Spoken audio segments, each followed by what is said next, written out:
Amigas, amigos, olá! Se a humanidade tem a marca da diversidade em diferentes perspectivas, inclusive na perspectiva cultural, essa diversidade dificilmente é reconhecida de parte a parte, sendo este desconhecimento da humanidade, do outro, que de mim é diferente, matéria-prima de todos os preconceitos, de todos os racismos que passam ao longo da história da humanidade, mas que ganham contornos muito mais bem definidos e sombrios ao longo da formação do mundo ocidental, em especial da sociedade capitalista. É o que nós vamos tratar no nosso vídeo de hoje, especialmente em relação a uma prática que a historiografia australiana chama de gerações roubadas, o rapto sequestro de crianças indígenas que entravam em contextos de assimilação forçada pela sociedade dita branca australiana. Não é uma exclusividade da Austrália, se a expressão é utilizada especificamente para esses episódios na Austrália ao longo do século XX, práticas análogas aconteceram também nos séculos XIX e XX nos Estados Unidos e no Canadá. Aqui no Brasil nós não temos nada parecido com gerações roubadas. Nós tivemos várias outras formas de maus tratos, de eliminação dos povos originários, mas não as ditas gerações roubadas. Entretanto, existem práticas ainda hoje análogas a estas gerações roubadas aqui no Brasil. É o que nós vamos tentar debater, apresentar no nosso vídeo de hoje. E para tanto, vamos começar com alguns conceitos fundamentais. Relativismo cultural e etnocentrismo. Etnocentrismo, avaliação de outras culturas usando a própria como referência e ponto de partida. Então, tem os meus valores culturais, né, de origem ocidental, de origem religiosa, sendo religioso ou não, né, a ideia de ateus que tem características culturais religiosas, e tudo isso forma um arcabouço de entendimento de si e de entendimento do outro na realidade. Quando o outro não pratica as coisas que estão validadas por esse arcabouço cultural, a tendência é a negar a validade, a humanidade dessas práticas. Isso é traduzível como etnocentrismo. Etnocentrismo quando uma pessoa inerente a um povo deslegitima a humanidade inerente a outra pessoa, a outro povo, com formação histórico-cultural distinta, peculiar. Isso tem desdobramentos diversos, hierarquização cultural, com consequente senso de superioridade. A pessoa, em viés etnocêntrico, se assume como exclusiva depositária dos valores da humanidade. O outro que não tem estes mesmos valores, ou que pior, exerce valores que são contrários, estaria desprovido de humanidade e, consequentemente, deve ser trazido a uma lógica de humanidade. Daí a justificativa de dominação a partir da ideia de etnocentrismo, como nós podemos ver na ilustração de Benedito Calixto, né, o quadro no qual a gente encontraria Anchieta e Nóbrega no processo de transformação cultural de populações indígenas nativas na velha América Portuguesa. A antropologia, em grande parte, surge como ciência para se contrapor ao que vem a ser chamado de etnocentrismo através de um outro conceito oposto, relativismo cultural. Vejamos, no relativismo cultural a perspectiva é outra. As crenças, valores, práticas de um indivíduo só devem ser compreendidas e julgadas a partir do contexto cultural daquele indivíduo ou sociedade. Portanto, como eu vou entender o outro na coerência do seu próprio mundo?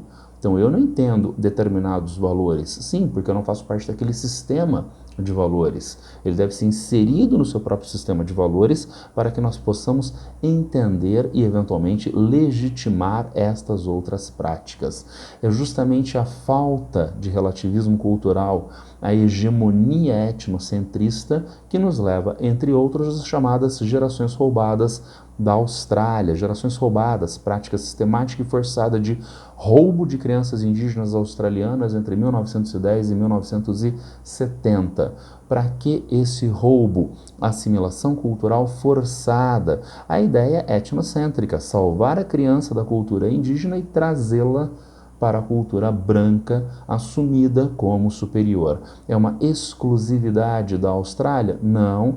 Nós temos as escolas residenciais no Canadá, no século XIX e XX, que faziam as mesmas práticas, assim como os internatos indígenas nos Estados Unidos, o que já mostra uma primeira dimensão de problema, porque roubar uma criança não é apenas tirá-la de casa, é tirar a criança do seu modo de existir, do seu sistema de valores, que dá coerência à realidade para essa criança. E mais, é retirar o modo de existir de um povo, tolhendo o futuro inerente a esse povo, que são as próprias crianças. Voltaremos a isso no final do nosso vídeo. Nós podemos ter uma máxima dessa ideia de gerações roubadas na figura dos internatos nos Estados Unidos, na figura do General Pratt, que tinha uma máxima. A máxima era: mate o índio, salve o homem. E é bastante importante isso porque o General Pratt foi fundador da escola Carlisle, escola industrial indígena, que chegou a ter 1.500 pessoas, 1.500 alunos forçadamente matriculados na instituição. Vejam a ideia, uma prática dita pedagógica com vistas à expressão forte, matar o índio na pessoa para supostamente salvar o homem. Quais eram essas práticas nefastas? Na prática nós encontrávamos proibição de aspectos culturais diversos por parte dessas crianças dentro dessas escolas australianas, canadenses, americanas. A criança transgressora sofria castigos diversos. As crianças, em geral, passavam por sofrimentos diversos, entre os quais castigos físicos, violência sexual e, no limite, a morte dessas crianças. Como nós podemos ver na interessante reportagem artigo da The Conversation, em outubro de 2024, diz o artigo: a secretária do Interior dos Estados Unidos, Deborah Ann Haaland, declarou que todas as famílias indígenas americanas foram impactadas pelo trauma e terror dos internatos indígenas e a minha família não é diferente. Por que a minha família? Porque esse artigo é assinado por Rosaline Lepier, professora de História da Universidade de Illinois, ela própria uma descendente de indígenas, ela própria uma descendente de pessoas que foram raptadas e colocadas nesses internatos. E ela dá um relato de um episódio desses internatos. Diz ela: uma das histórias mais horríveis que minha avó materna compartilhou com os netos foi de ter testemunhado a morte de outra aluna. Ambas tinham menos de 10 anos, a aluna e a avó da depoente. A aluna morreu envenenada depois que colocaram soda cáustica em sua boca como punição por falar sua língua indígena. Castigos que poderiam resultar na morte da criança indígena. Será que isso era uma exceção? Parece que não. Na reportagem da BBC News Brasil, em julho de 2021, os chocantes relatos sobre internatos onde morreram 6.000 crianças indígenas no Canadá, agora não nos Estados Unidos, lá no Canadá, a aterrorizante descoberta dos restos mortais de 215 crianças que estudavam em um desses internatos, a Escola Residencial Indígena de Kamloops, colocou novamente a discussão dos abusos cometidos nessas instituições, nos Estados Unidos e no Canadá. Isto leva a quê? Consequências para as comunidades indígenas: perda da língua, linguicídio, perda do idioma nativo, mais destruição da identidade, ruptura da transmissão de conhecimentos. Sociedades indígenas frequentemente não têm conhecimentos organizados e transmitidos a partir da língua escrita e de maneira institucionalizada. O que eu quero dizer com isso? Na nossa sociedade, há língua escrita. Na nossa sociedade, há instituições especializadas na transmissão do conhecimento, a escola em diferentes níveis. Nas sociedades indígenas, não. A transmissão do conhecimento se dá de maneira oral, intergeracional. Se não há uma próxima geração, não há para quem transmitir o legado da própria comunidade, a tendência de extinção da própria comunidade indígena. Ainda mais, erosão da liderança comunitária, trauma intergeracional e desestruturação familiar. Tendo em vista todos esses problemas tão recentes, ao longo do século XX, no caso do Canadá se estendendo até os anos 1990, vem, a partir do século XXI, uma enxurrada de pedidos oficiais de desculpas de autoridades desses diferentes países, como é o caso de Joe Biden, em 2024. Após 150 anos, o governo finalmente interrompeu, diz ele, o programa de internatos, mas nunca se desculpou formalmente. Ele pede desculpas ao final dessa fala, 3 vezes. Peço desculpas, peço desculpas, peço desculpas. Isso é muito importante, porque abre um primeiro flanco de formalização, de identificação igualmente institucional desses malefícios criados pela sociedade através do poder público. Não foi Joe Biden o único em 2024, ainda bem antes disso, em 2008, nós temos o primeiro-ministro da Austrália, Kevin Rudd, que declarou: pedimos desculpas pelas leis e políticas de sucessivos parlamentos e governos que infligiram profunda dor, sofrimento e perda a esses nossos compatriotas australianos. Também nós encontramos, no mesmo ano de 2008, o primeiro-ministro do Canadá, Stephen Harper, que disse: o governo do Canadá pede sinceras desculpas e pede perdão aos povos aborígenes deste país por terem falhado tão profundamente com eles. Não apenas os primeiros ministros da Austrália e do Canadá, não apenas o presidente americano, o próprio Papa Francisco, em visita ao Canadá, disse em 2022, pedir novamente perdão, dizer-vos mais uma vez que estou profundamente arrependido.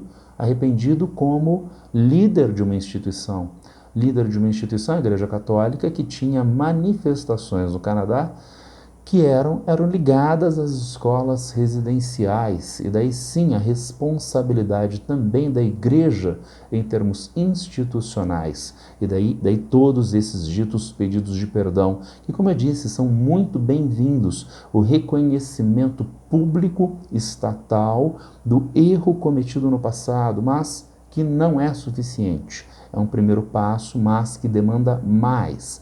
Como já é discutido de forma mais avantajada, não nos Estados Unidos, ainda tenuemente no Canadá, mas mais fortemente na Austrália. A The Conversation nos trouxe a reportagem que mostra a iniciativa de reparação na Austrália Ocidental. Porque os descendentes dessas gerações roubadas sofrem com problemas de saúde mental, saúde comportamental, abuso de substâncias químicas e criminalidade, além de pobreza e desigualdade. A reportagem nos trazia dados. Atualmente, diz a reportagem, 45,8% dos aborígenes na área metropolitana de Perth são proprietários de suas casas, em comparação com 70,4% dos não aborígenes. E nesse caso, vejam, não são gerações roubadas, são aborígenes de um lado e não aborígenes de outro, e aquela coisa muito usual, junto aos aborígenes, junto às populações nativas, povos originários, condições socioeconômicas bastante piores. Mas a reportagem continua dizendo: no geral, essas circunstâncias criaram uma lacuna dentro da lacuna. Isso se refere à primeira lacuna, que é dos povos aborígenes, que têm piores resultados de vida do que seus equivalentes não aborígenes, degradação socioeconômica para os nativos indígenas comparativamente ao restante da população. Mas onde aparece a lacuna dentro da lacuna? A lacuna dentro dessa lacuna é que os sobreviventes das gerações roubadas e seus descendentes têm resultados de vida piores do que a população indígena em geral. Resultados ligados à saúde mental, ao abuso de substâncias químicas, à sujeição à criminalidade e, principalmente, pobreza e desigualdade social, o que exige reparação por parte do poder público. Como disse na abertura, nós não temos nada parecido aqui no Brasil com as chamadas gerações roubadas australianas e seus análogos nos Estados Unidos e no Canadá, mas aqui no Brasil, e ainda recentemente, nós encontramos problemas de alta gravidade no que diz respeito especificamente às populações indígenas mais jovens. E isso é o que mostra a reportagem da Le Monde Diplomatique Brasil com o título "Como atuam missionários para evangelizar indígenas na Amazônia". Segundo a reportagem, durante o governo Bolsonaro, isso, que é uma prática nefasta e usual, cresceu muito significativamente nos 4 anos de governo Bolsonaro. Diz a reportagem que um dos objetos prediletos desses missionários, nativos brasileiros ou estrangeiros, são os povos indígenas em isolamento voluntário. O que são povos indígenas em isolamento voluntário? Eu não consigo imaginar um grupo que esteja em maior vulnerabilidade do que povos indígenas em isolamento voluntário. Bom, primeiro, eles são aquilo que nós definíamos há muitos anos como povos não aculturados, uma expressão totalmente idiota, né? Todos têm cultura, então eles não são não aculturados, tá certo? Então são povos que estão em isolamento, que não têm contato com o restante da sociedade brasileira. Por que eles não têm esses contatos? Porque eles querem. Haverá o rompimento do isolamento quando eles quiserem, a autonomia é dos indígenas. Enquanto eles não quiserem, eles são povos em isolamento voluntário. Mas aí que aparece uma dimensão a mais de vulnerabilidade. Populações vulneráveis. Nós encontramos diferentes populações vulneráveis no Brasil e no mundo, né? Nós encontramos vulnerabilidade ligada à pobreza, à imigração, vulnerabilidade das populações LGBTQIA+, às pessoas em condições de rua, aos indígenas em geral. Mas vejam, vamos pensar num exemplo. Pessoas em condição de rua, que sofrem diferentes tipos de maus-tratos, violência e ilegalidades. Mas essa pessoa, que é a pessoa em condição de rua, ela conhece um policial e ela faz uma denúncia. Um comerciante vê a pessoa em condição de rua recebendo maus-tratos ilícitos, ilegais e denuncia o agressor. Sim, isso pode acontecer. Agora, como é possível um indígena em isolamento voluntário denunciar os maus-tratos sofridos a autoridades brasileiras? Não dá, porque ele está em isolamento voluntário. E, portanto, a FUNAI, a Fundação Nacional dos Povos Indígenas, ligada ao Poder Executivo a nível federal, ela precisa identificar esses povos em isolamento voluntário e identificar, por extensão, a área de ocupação desses povos e criar o desalojamento de populações não indígenas desta área para a preservação desses povos em isolamento voluntário. Como eu disse, talvez seja o grupo em maior vulnerabilidade que nós encontramos na atualidade. E como diz a reportagem, é o grupo preferencial desses missionários religiosos na região amazônica. Isso não seria uma ilegalidade? Bem, a reportagem nos traz o depoimento de Andrew Tonkin, que é um desses missionários na região. E o que ele diz sobre a ideia de legalidade? Diz ele: acredito que Deus tenha colocado os governos e nós obedecemos às leis dos seres humanos. Respeitamos os governos e obedecemos até o ponto em que eles ensinam ou falam contra a palavra de Deus. Nós colocamos Jesus Cristo e a palavra de Deus acima de tudo. É nossa autoridade final. Então existe a FUNAI, que proíbe os contatos com povos em isolamento voluntário nas áreas delimitadas, mas essa proibição talvez seja do governo brasileiro e não de Deus, na leitura de Andrew Tonkin. Então ele vai até esses povos originários em isolamento voluntário e faz sua pregação missionária. Nós temos, como eu disse, um diálogo com a ideia de gerações roubadas, porque junto a estes povos, as populações que são os alvos prediletos são as populações mais jovens, que são mais facilmente seduzidas pela cultura estrangeira, pela tecnologia trazida do exterior, o que cria, segundo a reportagem, uma tendência a tensões intergeracionais, que não apenas criam tensões internas à comunidade, mas tensões de ordem política e que minam a possibilidade de continuidade do próprio grupo. É, portanto, um facilitador na ação do trabalho missionário, ilegal, criminoso e ao mesmo tempo que extingue essas populações indígenas aqui no Brasil. Como eu disse, então, nós não temos gerações roubadas aqui no Brasil como na Austrália, mas nós temos práticas como essas práticas missionárias que pegam populações indígenas jovens, especialmente povos em isolamento voluntário,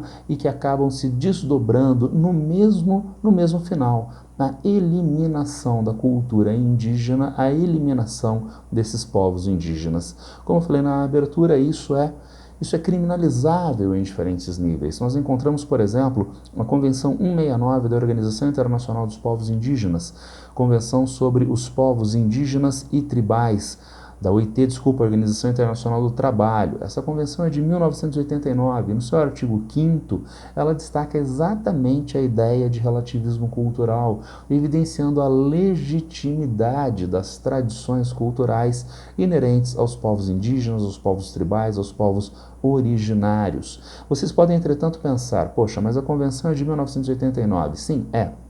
Mas aí aparecem duas coisas interessantes. Essa convenção, que é internacional, é validada pela legislação brasileira. Ela está no corpo jurídico legal do Brasil e, portanto, ela faz parte das leis brasileiras na íntegra, integralmente. Portanto, esta ação missionária que nós vimos no slide anterior é ilícita, de acordo com o direito internacional, Convenção 69 da OIT, e de acordo com a legislação brasileira, e isso é respaldado, a Convenção 69 é respaldada pela Constituição do Brasil. Porém, uma segunda coisa que poderia pesar em relação a essa data, 1989, como eu disse, as gerações roubadas australianas, as escolas residenciais canadenses, os internatos indígenas dos Estados Unidos datam do século XIX, né? e até meados, segunda metade do século XX. Só no Canadá isso avança até o ano de 1990. Então tudo isso é anterior a essa lei. Bom, é anterior a essa lei, mas não é anterior, é contemporâneo a 1948, a Convenção para a Prevenção e Repressão do Crime de Genocídio.